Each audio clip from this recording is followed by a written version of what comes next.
Why Japan is shrinking. Japan is shrinking? Maybe the water levels are rising.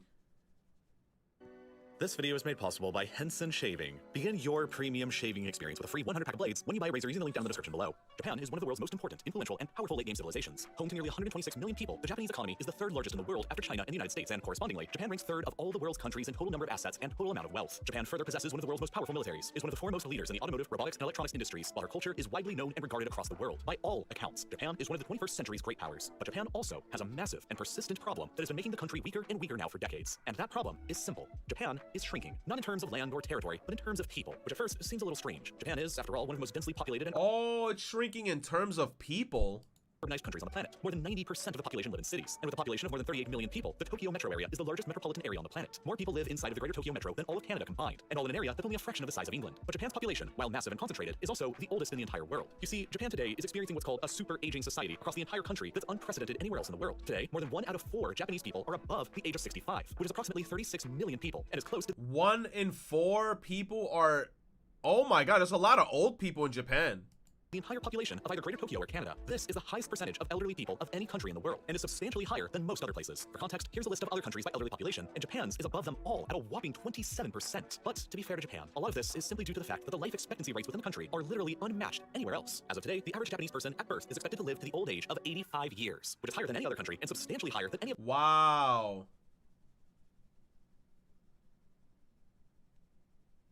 Life expectancy at birth, Japan is the highest, 84. South Korea, 83. Where's the US? The US ain't on this shit. Because we're a bunch of fast food fucks. Life expectancy at birth in the US is like fucking 40, dude. Of those countries with younger populations that I mentioned earlier. People in Japan simply live longer lives That's so scary. Any other people in any other country in the world for a very long list of reasons. Decades of peace and prosperity following the Second World War, some of the most advanced medical technologies in the world, and dramatically improved nutrition are all heavily contributing factors. All of this has led to the somewhat unique situation of there being more than 2 million people in Japan who are older than 90, and more than 80,000 people who are older than 100, which is rather incredible because the Japanese people themselves only constitute about 1.6% of the entire worldwide human population. But of the humans alive today who are above 100, nearly 20% of them are all Japanese. In isolation, the incredibly long lives of people in a country is not a problem, and if anything, it's a huge sign of tremendous success because it shows that the country is healthy, peaceful, and prosperous enough to enable so many people to live so long. True. That is actually a good sign, because that means that they healthy as fuck. But in the United States, we got motherfuckers dying in their 40s talking about a heart failure, a heart attack, diabetes. And I'm like, bro, you're only 40. Combined with Japan's other problem, it makes the aging and shrinking problem that the country is going through even worse. And that other problem is an incredibly low birth rate. Like every other industrialized country that made the transition from an agrarian society, Japan's birth rate exploded throughout the process and peaked in the 1920s, when Japanese women, on average, were having 5 children, which was dramatically increasing Japan's population. In 1945, immediately after the Second World War, Japan had finally just ended more than 8 years of continuous warfare against pretty much the entire rest of the world that saw the deaths of around 3 million Japanese, which was about 4% of their total. Yo, chat, we gotta go to Japan and we gotta repopulate, man. We're gonna have some Dominican Japanese babies. On God, bro. Dominican and Japan, imagine how freaking, yo, that's a crazy combination. A Japanese Dominican, yo, and they got the hairstyle where they got like the front, like the gangsters, like Hunter x Hunter, the big guy with the big ass shit in the front, he got his hands in his pocket. Oh, it's over, man. Total pre-war population. At that point, Japanese women were still having 4 children on average, while the average life expectancy for anyone born in Japan was only 52 years, a far cry from the 85 of today. But after 1950, Japan's birth rate began to take a nosedive to the point in the 1960s, Japanese women were only having 2 children on average, and every single year after 1974, the average has been less than 2 children, meaning that Japan's births have been below the country's natural population replacement level for nearly half a century. In 2005, the Japanese fertility rate hit an all-time low when they sank to Japanese women having, on average, just 1.26 children each, and it's barely recovered. How do you have 1.26? Isn't it just supposed to be 1 child? What does 2.6 mean? They're having half kids? From there, since even today, the average is just a tad over 1.4. All put together, this means that the Japanese population reached the highest that it's ever been in 2008 at about 128 million people, and it's been continually shrinking ever since then. Today, Japan's population is about 2.4 million people less than it was in 2008, and it's rapidly getting worse. If the demographic trends remain the exact same as they are today, then Japan's population will decrease by about a third to only 87 million people by the 2060s, and will only be the world's 22nd most populous nation then. So, the million-dollar question here is this: why are Japanese people having so few children? Well, there's a lot of factors, but a really big one is that young people in Japan are facing a lot of insecurity around employment. Nearly 40% of the entire Japanese labor force today are irregular employees. employees, which means that they're working only temporary part-time jobs or gigs, and they earn about 53% less money than workers their own age who work in more established firms or businesses. To make matters even worse, more than 1 in 10 Japanese employees work over 60 hours a week. More than 9,000 Japanese companies have employees working more than 80 hours of overtime a month. Most employees don't even take half of their allotted annual paid leave time off, while 3 out of 10 women do not take any childcare leave. Many Japanese men and women simply... But hear me out, chat. If I become a successful streamer on the rankings of like not even XQC, but like half of XQC, right? Hear me out. I can get money. And then I'll make it my life's mission that once I get enough money and I get rich, that I can move to Japan, learn how to speak Japanese. I'll still live stream so you guys will see me. And I will literally try to fix the population problem myself. And there will be a million retro mannies running around in Japan. Let's do it. Let's do it. Let's repopulate Japan. Pursuing romantic relationships or families. Let's put some Dominicans in that very shit. Unusually high rates of virginity and abstinence. There was a study that was conducted back in 20... Yo, their food palate's about to change completely. When I bring the arroz con habichuela con un poquito de salami, el mangú, un poquito de cebollita, it's over. It's over. When I teach them how to make sancocho, these motherfuckers in Japan gonna be like, who the fuck calling me?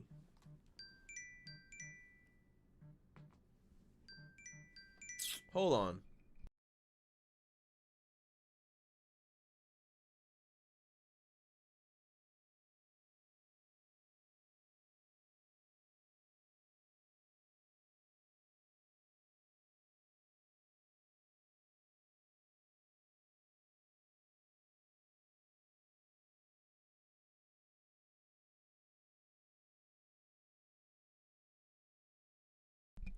Yo, my boss. I had one of my bosses. You see? Yo, on God, bro. Yo, one of my bosses just called me. He was like, yo, Manny, can you cover somebody's shift tonight? I'm like, I come in tonight. What are you talking about? And he was like, oh, my bad. Yeah, you do come in. And I'm like, don't y'all check the schedule? Like, what is going on, bro? What is going on? I'm like, I come in. What do you mean? He said, can you cover somebody? I was like, wait, I come in. 2015 that found 1 in 10 Japanese adults in their 30s, men and women both, reported absolutely no heterosexual experiences of any kind. And then, even after the researchers adjusted their calculations to account for people who may have had any same-sex experiences, they still found that 1 in 20 Japanese adults in their 30s reported absolutely no sexual experience of any kind. And the fact that Japan's population is shrinking by so much has caused 1 in 30 Japanese people got no sexual experience? a whole lot of unexpected and pretty interesting problems. Currently, for every 5 workers in Japan, there are 2 elderly people who are beyond retirement age, and in order to support them, Japan is expected to be spending 28% of their entire national income on social welfare by the middle of this decade in 2025. And it's inevitably just going to keep getting even worse. By 2060, that number is expected to be 4 elderly people in retirement for every 5 workers, and nearly 40% of the Japanese population by that point are expected to be seniors, which means that the government is going to have to be spending even more on healthcare and welfare. But this is going to be hard to sustain, because as Japan's elderly population increases, the costs required to support them obviously go up as well. But as the young population of workers continues to decrease, so too does Japan's tax base and income, which means that the government has no other choice but to continue borrowing more and more money. And this problem has already gotten severe enough that Japan's current debt is more than 13 trillion US dollars, which is more than 266% of the entire Japanese annual GDP, meaning that Japan is already by and far the most indebted developed country in the world. It also means that the government is closing down more and more schools. Japan's in debt? I don't even know that. Isn't everybody in debt technically in the world? Who do we owe money to? That's the question. Japan's in debt. To who? To who? Isn't money a made-up system? Isn't money just a social construct that we just made in our heads? Who the fuck we owe money to? You said China?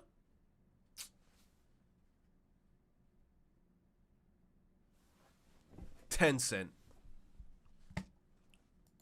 For kids to the tune of about 400 every year, and replacing many of them instead with nursing homes for the elderly. It also means that ever since 2014, there have been more adult diapers sold in Japan than baby diapers. Since there are so many elderly people and fewer youth, a modern phenomenon known as kadokushi has been becoming more and more frequent, where every year, thousands of isolated, lonely elderly people die and go unnoticed for several days, and in some cases, even weeks. It's a very unique kind of modern tragedy. Now, the obvious answer to all of these problems that we haven't discussed at all yet is immigration. Western European countries, along with the United States and Canada, have all pretty much solved their own plummeting birth rates and demographic crises by encouraging young, working-age people to immigrate from elsewhere. But Japan has resisted this option since pretty much forever. Currently, only about 2.3% of the Japanese population are immigrants, which is the lowest percentage of any developed country in the world. And in 2015, less than 10,000 applications for Japanese citizenship were even approved by the government. People just don't really move to Japan very often, and it's largely because, for centuries, Japanese civilization has been pretty opposed to it. After all, Japan is a bunch of isolated islands separated across the ocean from the rest of Asia and across the centuries.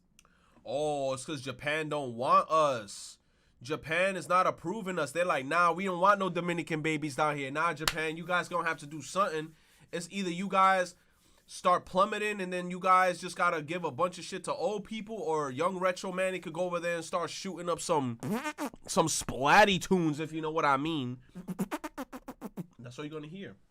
Japanese rulers have taken advantage of that fact by completely banning all foreigners from even entering, as they did between the 17th and 19th centuries. Unlike other developed countries, Japan is basically an ethno-state and has simply never really had any history of immigration from abroad. And as a result, Japan is today the 6th least diverse country in the entire world, with nearly 98% of the population being ethnically Japanese. And there are fears and concerns among many that opening up the country to large-scale immigration from abroad will permanently change Japan's unique culture and identity. But they may not have any other choice. A UN study conducted in 2000 found that in order for the country to maintain its worker-to-retiree ratio, the country would either have to raise the retirement age of workers to 77 or allow a net immigration of 17 million workers by the year 2050. In reality, Japan's primary crisis in the 20th. They said to raise the retirement age to 77? That's crazy. That opening up the country to large-scale immigration from abroad will permanently change Japan's unique culture and identity.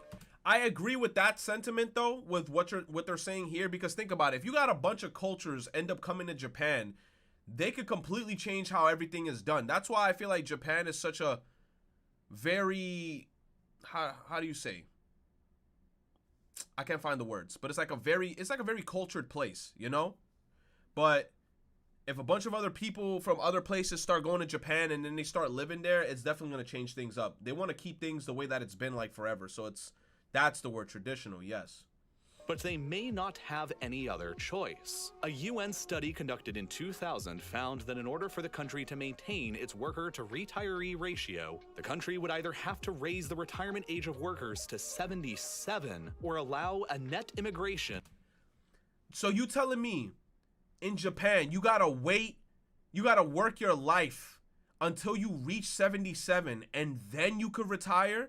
By the time it's 77, bro, by the time it's 60, not even, bro, I'm gonna keep it a stack. By the time you in your 50s, you're already you're already on your ancient gear golem shit. You're already moving like one of those enemies in Zelda that be like, you already a zombie, dude, once you're in your 50s. So now you telling me I gotta wait till my 77 to retire? Nah, that's slavery at that point. Of 17 million workers by the year 2050. In reality, Japan's primary crisis in the 21st century is what decision to make in a binary choice. Either continue on with their downward trajectory the way things are and end up with a population of less than 100 million people by 2050, and with nearly 40% of the people remaining being over the age of 65, with all of the associated economic problems that will come with, or begin encouraging dramatically more immigration from abroad, with all of the associated social problems that'll come with. The choice is ultimately Japan's to make. The world is full of important choices. Damn. But now I'm thinking in my head, if I go to Japan and I start making cute little Japanese Dominican babies, they're gonna get bullied in school, because then they're gonna be like, hey, look at this kid, he's a Dominican and a Japanese, you're not a full Japanese. Then I'm gonna go to that school and start beating up Japanese kids. I'll be like, what you said to my child? You gonna make fun of my kid because he's Dominican and Japanese? You motherfuckers. Yo, they gonna make fun of my kids when I'm in Japan. Like, I'm gonna start procreating. I'm gonna have a bunch of little Jimmies. They're gonna be like, ooh, your kid is not fully Japanese. He's half Dominican. Hey, man, that's nuts.